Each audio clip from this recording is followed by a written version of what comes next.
या तिन्ही तरुणींपासून सावधान. अहिल्यानगर जिल्ह्यातील रवंदे गावात सुरुवातीला सगळं अगदी सामान्य असल्यासारखं वाटत होतं.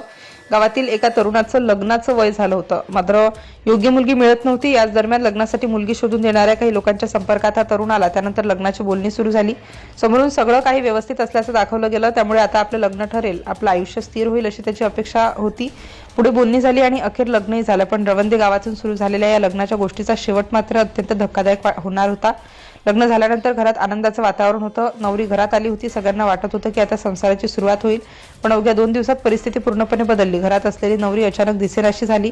सुरुवातीला ती कुठेतरी बाहेर गेली असेल किंवा काही कामासाठी गेली असेल असं वाटलं, पण वेळ निघून जाऊ लागला आणि ती परत आली नाही.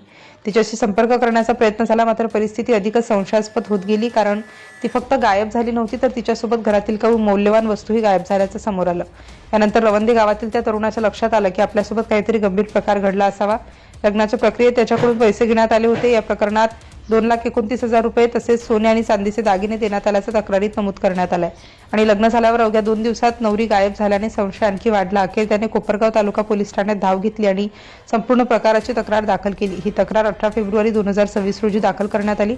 मात्र आता पोलिसांसमोर एक मोठा प्रश्न उभा राहिला होता. रवंदे गावातून लग्न करून गेलेली ही नवरी नेमकी कुठे गेली? लग्नाआधी तिच्याशी संपर्क साधणारे कोण होते? हे लग्न नेमकं कोणाच्या माध्यमातून जमलं होतं? आणि सर्वात महत्त्वाचं म्हणजे हा फक्त एका नवरीचा प्रकार होता की यामागे आणखी काही मोठं जाळं होतं? कोपरगाव तालुका पोलिसांनी तपास सुरू केला. रवंदे गावातील तक्रारीचा माग काढत तपास पुढे जात होता आणि प्रत्येक संशयास्पद कडी जोडण्याचा प्रयत्न सुरू होता. तपासाची दिशा हळूहळू नाशिककडे वळली. पोलिसांनी काही संशयित व्यक्तींची माहिती मिळाली. त्यानंतर नाशिक शहरातील आडगाव नाका परिसरात पोलिसांनी कारवाई केली. या कारवाईत 3 महिलांना अटक करण्यात आली. सुरुवातीला या तिघींचा रवंदे गावातील त्या लग्नाशी नेमका काय संबंध होता हा प्रश्न होता. मात्र पोलिसांनी त्यांची चौकशी सुरू केली आणि त्यानंतर या प्रकरणाला महत्त्वाचं वळण मिळालं. चौकशी जशी जशी पुढे गेली तसतसं पोलिसांच्या तपासात एक वेगळीच बाब समोर आली. लग्नासाठी मुलगा शोधणे, त्याच्यासाठी संपर्क साधणे, लग्नाची बोलणी करणे आणि त्यानंतर लग्न लावून देणे, या सगळ्या प्रक्रियेत एकापेक्षा जास्त लोक सहभागी असल्याचा संशय पुढे आला. म्हणजेच रवंदे गावातील ही घटना केवळ लग्नानंतर गायब झालेल्या एका नवरीपुरती मर्यादित नसल्याचं पोलिसांच्या लक्षात आलं. त्यानंतर पोलिसांनी या प्रकरणातील पैशांचे व्यवहार आणि दागिन्यांचाही तपास सुरू केला. कारण तक्रारीमध्ये 2,29,000 रुपयांसह सोने आणि चांदीच्या दागिन्यांचा उल्लेख होता.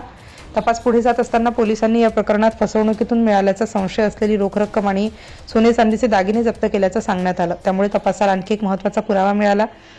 पण इथेच आणखी एक धक्कादायक प्रश्न निर्माण झाला. जर रवंदे गावातील हा प्रकार आधीपासून आखलेला असेल तर मग यामागे नेमके किती लोक होते? पोलिसांच्या म्हणण्यानुसार चौकशी दरम्यान 3 महिलांनी संगनमताने खोटं लग्न लावून आर्थिक फसवणूक केल्याबाबत माहिती दिली. त्यामुळे पोलिसांचा संशय आणखी बळावला. लग्नाच्या माध्यमातून आर्थिक फसवणूक करण्याची ही पद्धत आधीपासून ठरवलेली होती का, याचाही तपास सुरू झाला.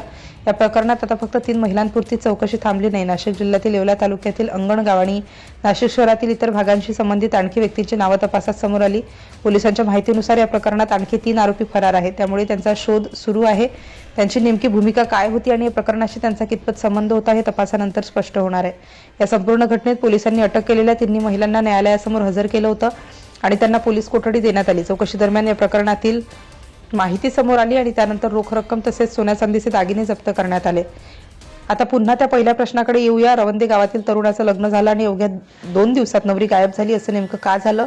लग्नाच्या नावाखाली 2,29,000 रुपये सोने आणि चांदीचे दागिने घेण्यात आल्याचा आरोप आहे. त्यानंतर तक्रार दाखल झाली. कोपरगाव पोलिसांनी तपास सुरू केला आणि या तपासाची कडी थेट नाशिकच्या आडगाव नाका परिसरापर्यंत पोहोचली. तिथे पोलिसांनी 3 महिलांना अटक केली. चौकशीत या प्रकरणात संगनमताने बनावट लग्न लावून आर्थिक फसवणूक केल्याची माहिती समोर आल्याचं पोलिसांचं म्हणणं आहे. एवढंच नाही तर या प्रकरणात आणखी 3 आरोपी फरार झाल्याचंही समोर आलं. त्यामुळे अहिल्यानगर जिल्ह्यातील कोपरगाव तालुक्यातील रवंदे गावातील एका तरुणाच्या लग्नापासून सुरू झालेला हा तपास आता नाशिकपर्यंत पोहोचला. आणि म्हणूनच ही घटना फक्त एका तरुणाची फसवणूक म्हणून पाहता येणार नाही.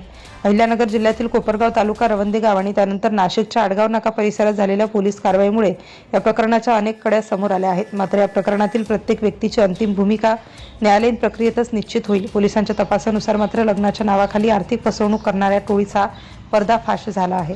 आणि म्हणूनच सुरुवातीलाच म्हटलं होतं, या 3 तरुणींपासून सावधान. मात्र सावध राहण्याचा अर्थ प्रत्येक मुलगी किंवा प्रत्येक लग्नाच्या प्रस्तावावर संशय घेणे नाही. लग्न ठरवताना समोरच्या व्यक्तीची ओळख, कुटुंब, पत्ता आणि पार्श्वभूमीची योग्य पडताळणी करणं महत्त्वाचं आहे. कारण अहिल्यानगर जिल्ह्यातील कोपरगाव तालुक्यातील रवंदे गावातील एका तरुणाच्या बाबतीत घडलेला हा प्रकार अखेर कोपरगाव पोलिसांच्या तपासातून नाशिकपर्यंत पोहोचला आणि 3 महिलांच्या अटकेपर्यंत गेला. पुढे या प्रकरणात आणखी काय समोर येतं? फरार आरोपी सापडतात का आणि अशाच आणखी घटना उघडकीस येतात का, याकडे आता लक्ष लागलं आहे.